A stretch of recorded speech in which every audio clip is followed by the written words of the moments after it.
Welcome to Alaska Weather, a production of Alaska Public Media and the National Weather Service, Alaska Region.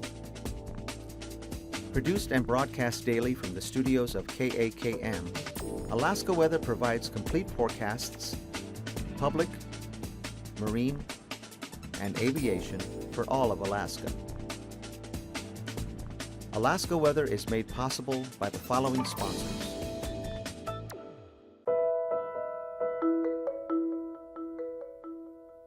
Alyeska Pipeline Service Company, sustaining Alaska's pipeline and its operations today and into the future.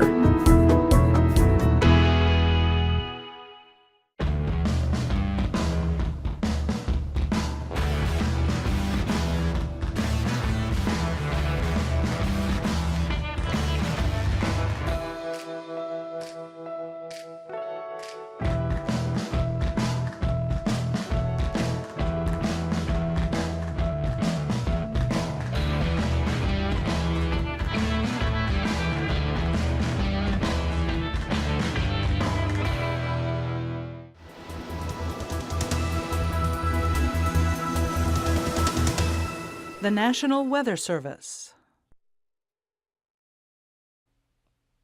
Hello everyone, thanks again for joining us for this Friday's edition of Alaska Weather. I'm meteorologist Dave Percy and I'll be hosting tonight's show. Still a flood advisory out here for the central interior. They're in and around the Fairbanks area, like the Chena River and that area there through tomorrow morning. It may get kicked out longer, possibly through the weekend. On the satellite imagery, one batch of moisture bringing the rain, couple of them right through here. This one bringing rain in across mainly the southeastern Copper River Basin and the southwest slopes of the Wrangell Mountains there. And then this one here brought the rain up across south central Alaska earlier today, that kind of lifting northward, a little bit of a break sliding up the inlet now, extending back to the west. Another shot coming onto the Alaska Peninsula there along the southwest coast, back into the main low center out over the Bering Sea. And a lot of clouds streaming northward there, bringing some precipitation across Norton Sound, catching the Seward Peninsula and back to the south.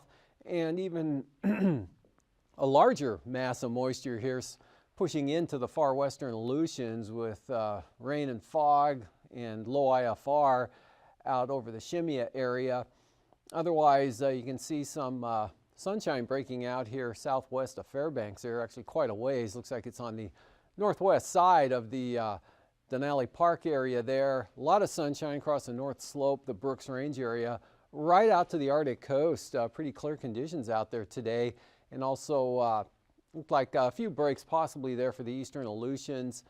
And of course the southeast coast here, some good sunshine down over the central and southern areas. Temperatures into the mid to upper 70s this afternoon, with otherwise back to the north here. Rain, again, moderate, anywhere from a half to 2/3 of an inch of rain occurring over the southeastern Copper River Basin there, especially on the upslope areas of the Wrangell Mountains. Could be even heavier. And same thing along the North Gulf Coast.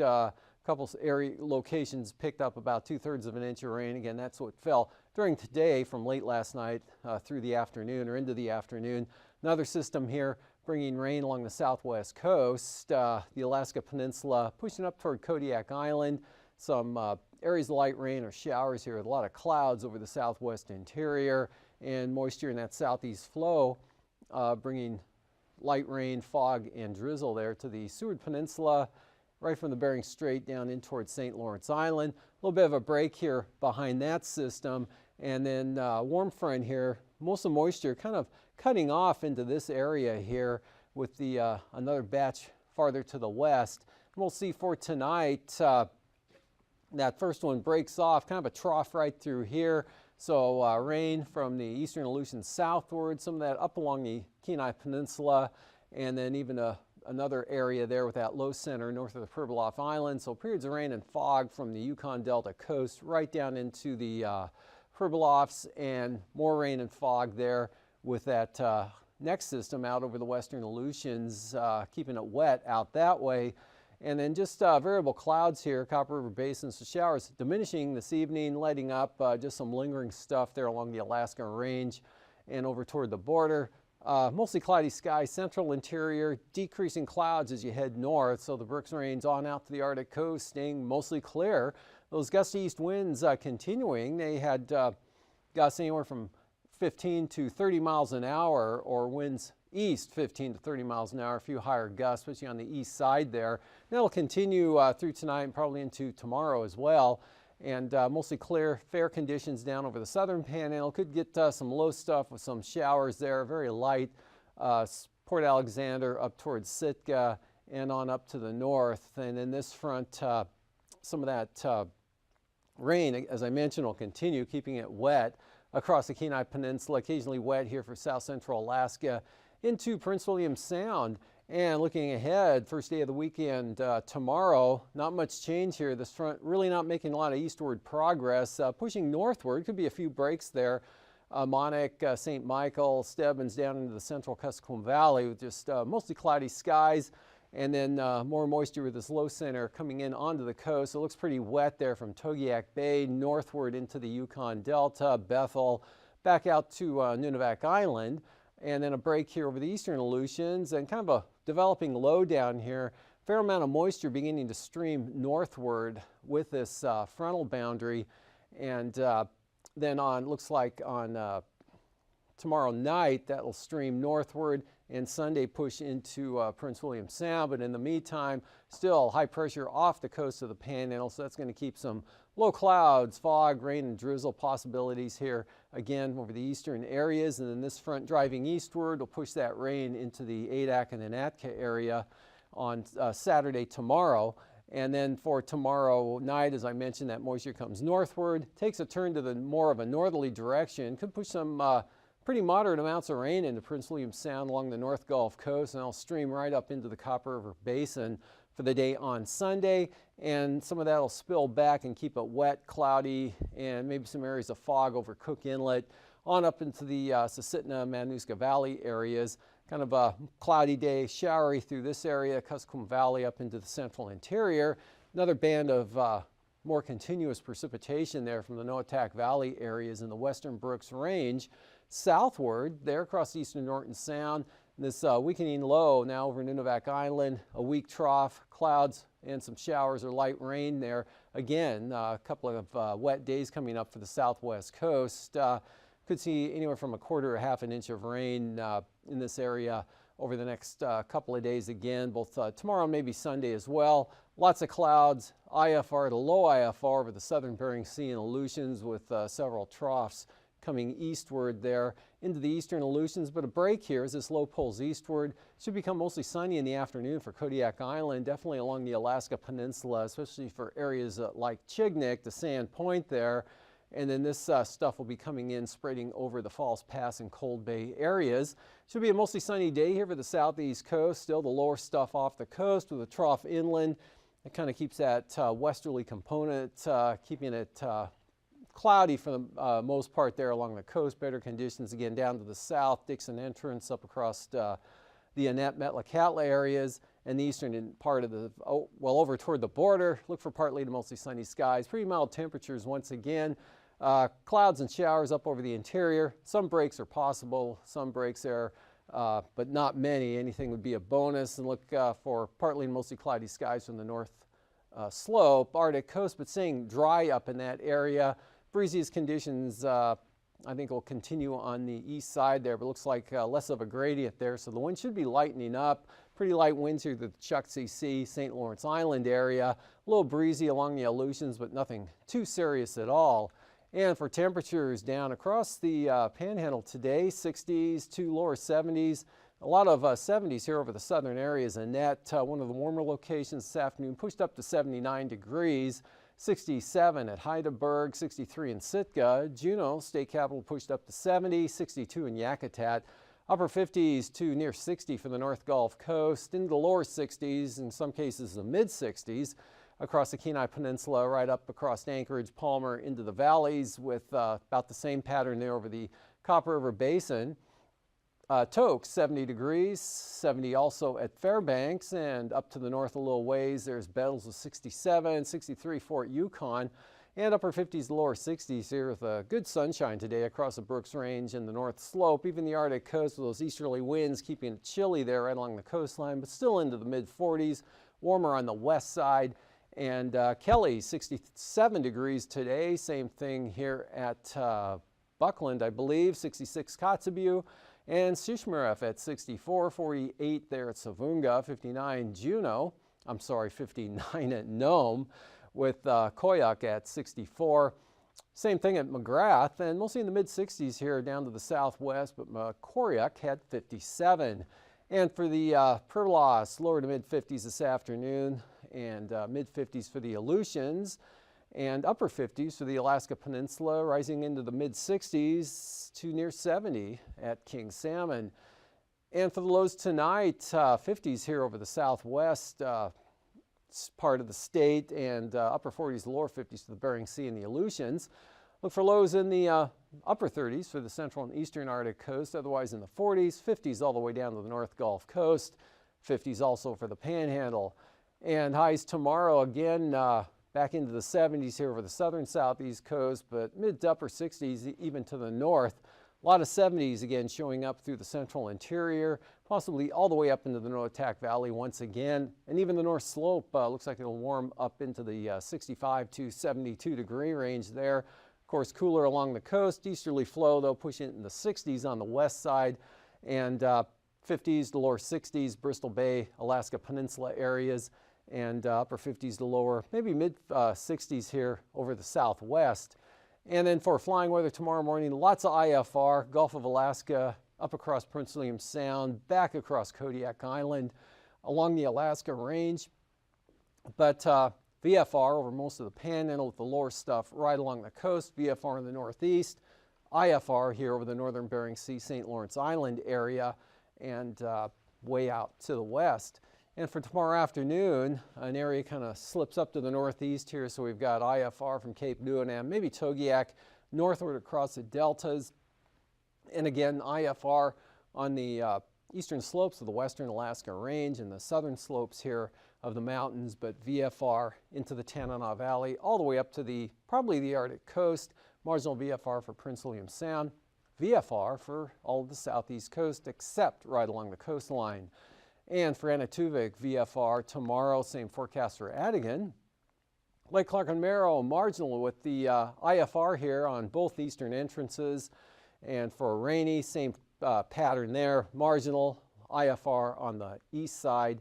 Windy IFR on the southern entrance, otherwise marginal, becoming VFR in the northern entrance.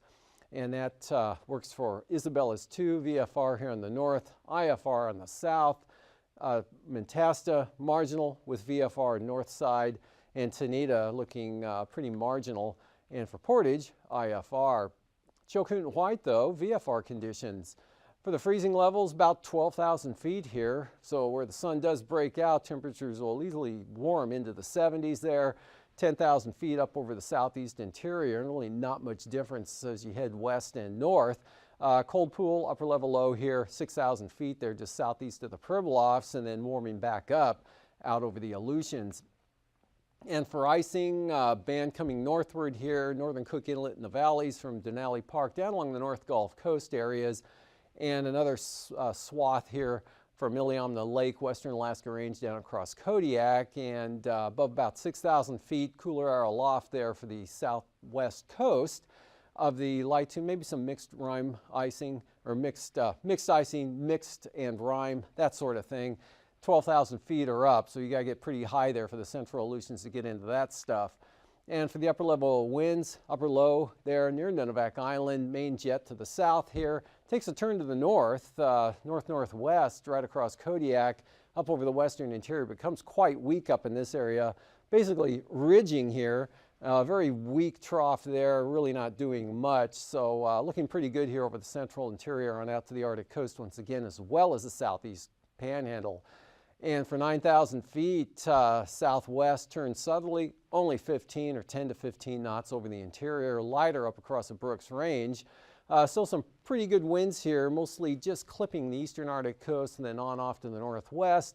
35 knot southerlies there, kind of a real narrow band of stronger winds with this system from Cape Newenham, back around maybe toward the Pribilofs, 25 to 35 there. And a good northwest flow here right off the southeast coast, 25 to 40 knots, much lighter as soon as you move inland there. And for 3,000 feet, not too bad out here, Bristol Bay, maybe 25 knots there. Again, with this low, looking at 30 knot winds around that, and 25 central Aleutians back towards Shemya.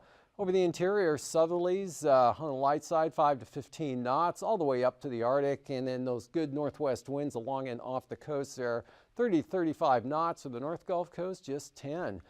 And for turbulence, with that, below 4,000 feet, light to isolated moderate chop there right along the coastline. Otherwise, pretty smooth inland, smooth over much of mainland Alaska. Maybe a little bumpier here over the northwest and along the southwest coast, the Pribilofs, Alaska Peninsula, and the eastern Arctic coast. And after the break of Hangar Flying, I will return with a look at the marine forecasts.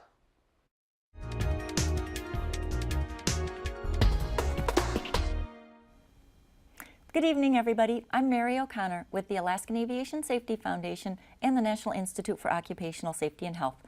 Thanks to Alaska Public Media for allowing us to bring you Hangar Flying. This evening, we are pleased to have back on our show Matt Freeman. He is a project engineer with the Federal Aviation Administration's Airports Division here in Anchorage. Welcome back, Matt. Thank you, Mary. It's good to be here. It's great to have you back. We've been hearing some very interesting things about the runway marking project, which allows pilots to go out and practice their short field takeoffs and landings. And we'd like to continue on with this discussion. Can you tell me how this practice area can help pilots, and if anybody can use it, or if it is limited to pilots who are going to be doing off-airport operations and landing on gravel bars or tundra? Can anybody use these runways? Yes, anybody can use them. They're public use airports, and they are available for anybody that wants to practice, get on their game of of improving their directional control, their spot landings, and in a safe environment. And I think what happens with these practice gravel runway markings is that they provide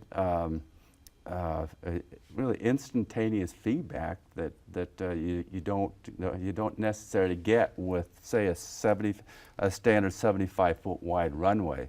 75-foot wide runway will have runway markings every standard 200 feet.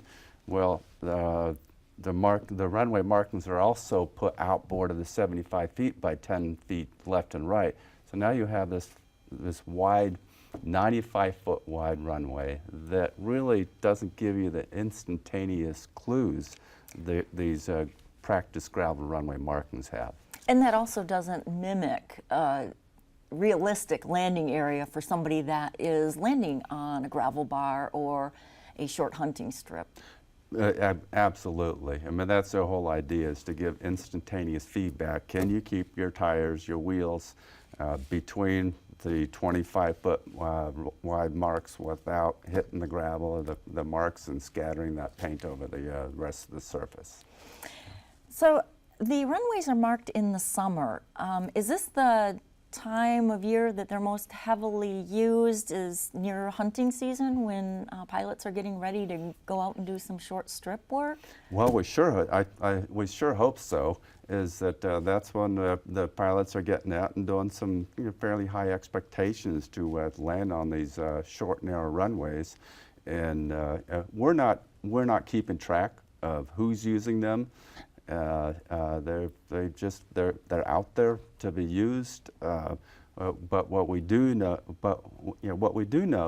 is that the paint markings get scattered. They're basically just paint that's applied onto the gravel surface.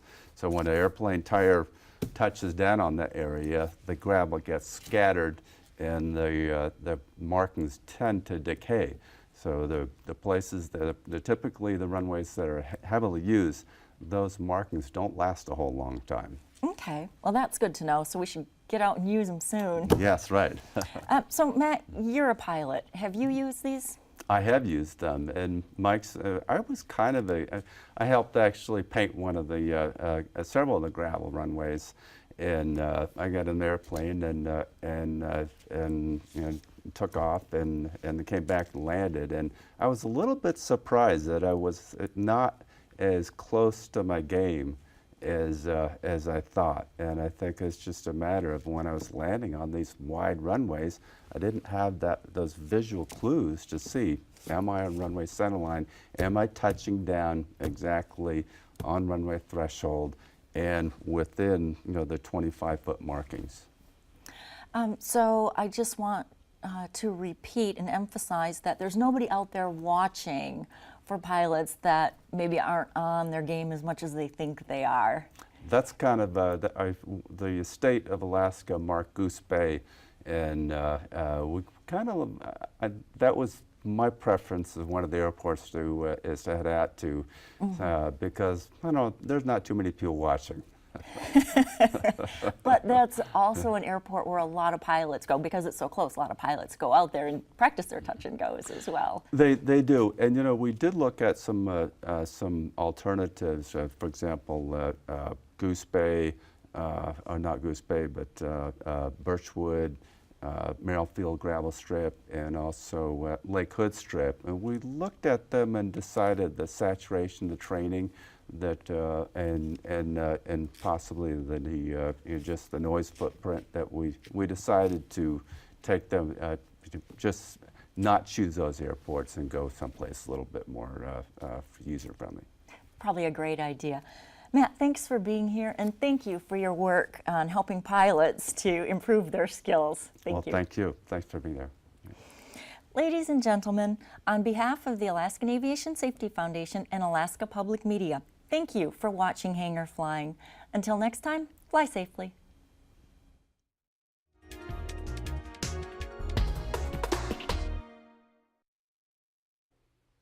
Welcome back. Looking at today's sea ice analysis.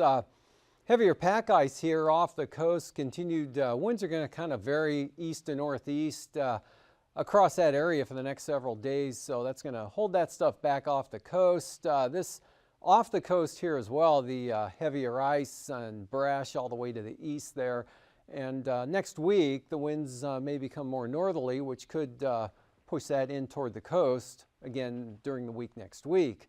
And for the forecast here, we've got small craft advisories along the south coast and over Clarence Strait for 25 to 30 knot winds with seas 8 to 9 feet here on the south coast, decreasing as you head north, south 20 for Lynn Canal, and variable to northwest 15 for the central inside waters. Then they'll swing around to the south here, specifically for Stevens Passage, still northwest 25 for Clarence Strait, increasing to 25 knots Sunday afternoon for Lynn Canal, and northwest 20 to 25 here on the south coast, turning westerly and then south at about 20 up to the north. Easterlies at 15, Prince William Sound tomorrow, just 3-foot seas, south 15 here for the North Gulf Coast. Notice it's increasing up to 25 knots from the south of the Barren Islands, southwest 20 there for Kodiak, Shelikof Strait, more southerly there for Kamishak Bay. Southeast winds 10 to 15 for Cook Inlet with 2 to 4 foot seas. Outlook for Sunday, northeast at 10 for the inlet, light variable winds for Kamishak Bay, southwest 15 for Kodiak, east 15 for the Barrens, southeast 20 to 25 there for the North Gulf Coast, and 15 in there for Prince William Sound. South winds, all areas here from Sitkinak to Cape Sarachev and Cape Sarachev right on up across Bristol Bay, all at 20 knots, 4 to 5 foot seas here on the north side, 7 to 9 feet down south. And then on Sunday, more of a west-northwest or west-southwest direction, all southwest here for the peninsula, 15 to 20 knots, on up into Bristol Bay, west 15 from Sitkinak to Castle Cape. And then for the eastern Aleutians tomorrow, south to southwest 15 to 20. Here northern areas there, light and variable, west to southwest, only 10 to 15 on the Pacific side. And then from about Adak on out to Shimia, southwest 20, 7-foot seas. And then for Sunday, north 20 out in this area, turning northwest across Damchitka, still light and variable winds there north of Adak on over to toward Nikiski, south 15 there on the Pacific side. Eastern Aleutians, southwest 15 knots, 5 to 7 foot seas. So no problem wind-wise here for the Aleutians through the weekend. For the Pribilofs tomorrow, southwest at 30 knots, and good small craft advisories here for the southwest coast, south to southeast, 25 to 30 knots. Variable to east, 20 for St. Lawrence Island. And then for Sunday, really lightening up here, northwest 15, turning north here over the northern Bering Sea. Low pressure lingering in this area, southwest 20 on the southern side of that system, 15 to 20 knots north of Nunivak Island out of the northeast. Arctic coast, again, small craft advisories here along the east side all the way to demarcation point, 25 to 30 knots, east 20 tomorrow for the central coast, lighter winds here on the west side, and then easterlies at 20 from Wales to Cape Thompson. And then that turns south pretty light there for Sunday, east 15 here for the western Capes, and easterlies at about 10 knots for most of the coastline, except this eastern zone here turns southeast at about 15 with seas roughly 5 feet. And for tonight, again, front keeping it wet here, southern Alaska, back across Kodiak Island, up into the interior.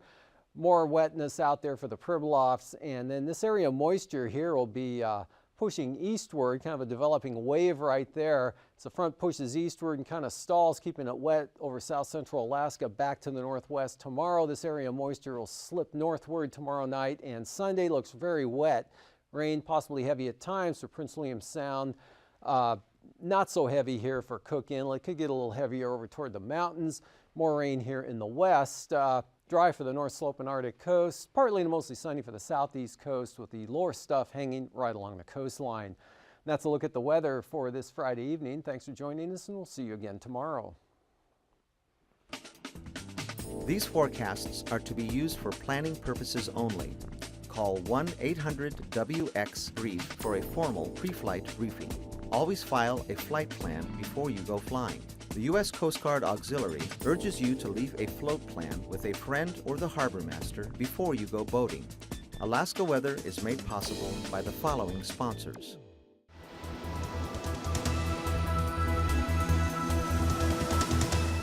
The National Weather Service.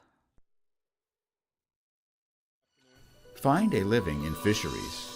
The UAS Fisheries Technology Program offers online study from anywhere in Alaska, plus labs and workshops in many Alaska towns.